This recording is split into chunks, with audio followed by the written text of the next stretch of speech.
Se recrudece la violencia en Gaza. Israel intensifica su ofensiva sobre la franja, mientras que el grupo Hamas asegura que ya hay combates dentro del territorio palestino. La Media Luna Roja denuncia que no hay servicio de internet ni de telefonía en el enclave. Tenemos informe de nuestro corresponsal. Mientras tanto, Naciones Unidas sostiene que se están cometiendo crímenes de guerra en la franja de Gaza. Esta acusación ha crispado aún más las relaciones entre la ONU e Israel. ¿Qué es un crimen de guerra y cuál es el castigo para el país que lo comete? Tenemos análisis. En Estados Unidos, la policía confirmó la muerte de Robert Card, el principal sospechoso del tiroteo en el estado de Maine que dejó 18 muertos y que desencadenó un operativo de cientos de agentes en su búsqueda. Momento de actualizar las noticias aquí en la pantalla de France 24. Gracias por estar con nosotros. Yo soy Juan Pupiales. La violencia dentro de la franja de Gaza se ha recrudecido desde que las fuerzas israelíes anunciaron que este viernes extendieron su operación terrestre sobre el enclave. El grupo Hamas asegura que se han registrado combates dentro del territorio palestino. Previamente, hablamos con nuestro corresponsal en Jerusalén, Federico Cuevar Verena, quien nos entregó más detalles sobre la situación. Sí, la franja de Gaza está sufriendo los bombardeos más intensos desde el inicio de esta guerra. Desde el momento en que cayó el sol, estos bombardeos se han intensificado significativamente, según las palabras del ejército israelí, que también anunció la intención de expandir estas incursiones terrestres. De momento, como bien señalaban, las brigadas Al-Qassam, el brazo militar del grupo Hamas, ha anunciado que están en violentos enfrentamientos con las tropas israelíes en Beit Hanun en el norte y también en Al-Bureij en el centro de la franja de Gaza.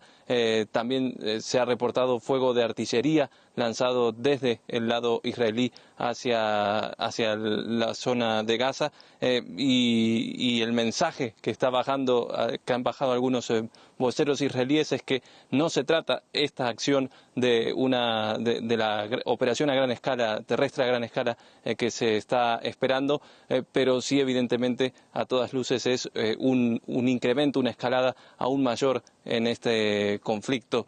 También hay que señalar que esto ocurre mientras la población está prácticamente aislada en la franja de Gaza por un corte casi total de las comunicaciones. Lo ha reportado en varias organizaciones como la Organización Mundial de la Salud, la Cruz Roja, UNICEF, Oxfam. Todos han señalado que no pueden contactar a sus empleados dentro de la franja de Gaza, y esta organización NetBlocks, que supervisa la conectividad, ha dicho que el colapso es casi total en la franja de Gaza, tanto del Internet como de las comunicaciones. Y mientras que el ejército israelí avanza con esa ofensiva, las consecuencias contra la población civil siguen denunciándose desde Gaza. Después de ya 3 semanas de guerra, algunas partes de la franja están irreconocibles. Veamos el informe.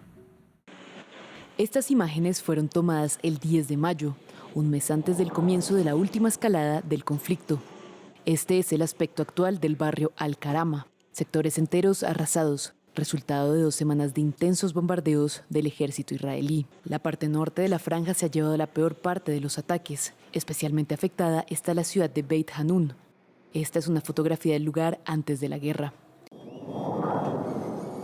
2 semanas de incesantes ataques aéreos la han convertido en una sombra de lo que fue.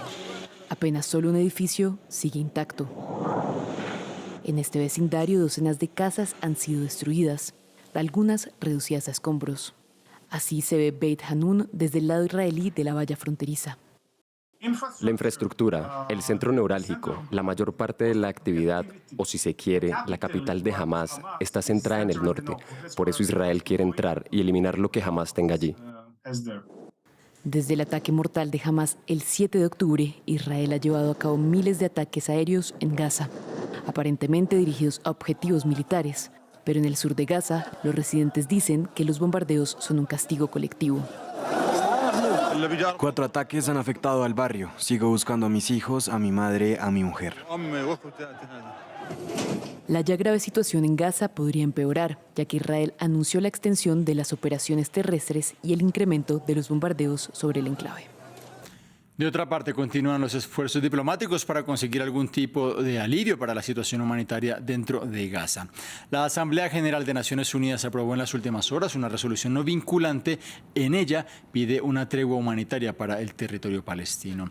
Este documento contó con 120 votos a favor, 14 en contra y 45 abstenciones. El embajador de Israel ante la ONU rechazó el pronunciamiento. Hoy es un día que pasará a la infamia. Todos hemos sido testigos de que la ONU ya no tiene ni un ápice de legitimidad o de relevancia. Esta organización se fundó tras el Holocausto con el propósito de prevenir atrocidades. Sin embargo, el espectáculo que acabamos de presenciar demuestra sin lugar a dudas que la ONU está tristemente comprometida, trágicamente, no a prevenir, sino a garantizar nuevas atrocidades. Precisamente desde Naciones Unidas también hay señalamientos sobre crímenes de guerra cometidos por parte de Israel en la actual escalada. Es el tema que analizamos previamente con Santiago Vargas Niño, profesor de Derecho Internacional Humanitario, Derechos Humanos y Penal Internacional en la Maestría en Derecho Internacional de Uniandes. Nuestro invitado explicó qué se considera un crimen de guerra y cuáles podría estar cometiendo Israel.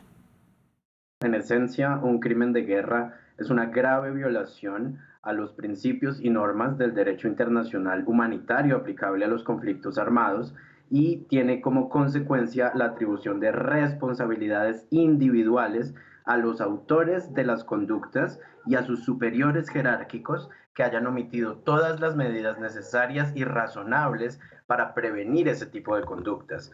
En el caso de la actual actividad militar israelí en la Franja de Gaza, nos encontramos con la satisfacción prima facie, desde un punto de vista meramente objetivo, de una serie de crímenes de guerra previstos en el artículo 8, numeral 2 del Estatuto de Roma, como el homicidio intencional, lanzar ataques deliberados contra la población civil, destruir bienes del adversario sin que la necesidad militar lo justifique, a gran escala de manera ilícita y arbitraria, y potencialmente también desplazamientos forzados de la población civil.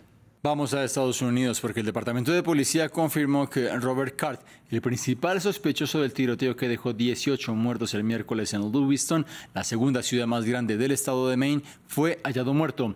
Durante los últimos 2 días, las autoridades policiales decretaron una orden de no salir a las calles en medio de la persecución al principal sospechoso y durante la cual se utilizaron numerosas técnicas de rastreo y se movilizó a cientos de efectivos. A los pocos minutos de conocer la noticia, la gobernadora del estado de Maine, Janet Mills, brindó una rueda de prensa a sus ciudadanos en la que expresó alivio y prometió más investigaciones de los hechos.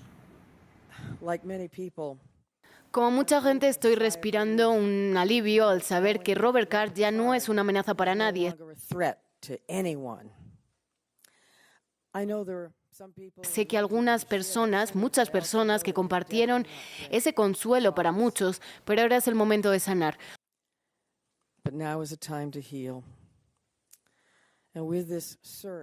Una vez concluida la búsqueda, sé que las fuerzas del orden siguen investigando a fondo todos los hechos a fin de que las víctimas y sus familias puedan poner fin a esta situación.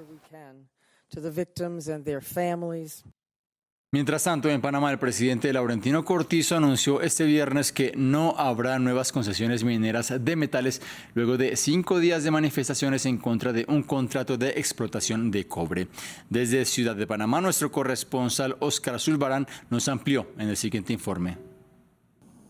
Tras días de protestas continuas en las calles de Panamá y cierres en las principales vías del país, una situación que ha comenzado a generar focos de desabastecimiento de alimentos y combustible, el presidente de la República, Laurentino Cortizo, hizo una locución.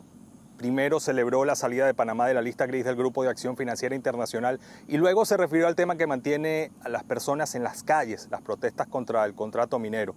Cortizo dijo que entendía y se identificaba con la preocupación de las personas por el medio ambiente, pero que la firma del contrato era necesaria para que la filial de la minera en el país tuviera un marco legal para continuar con un proceso de extracción de minerales que ya estaba en marcha. También destacó que firmaba un decreto para prohibir futuras concesiones de minería metálica nuevas y en trámite.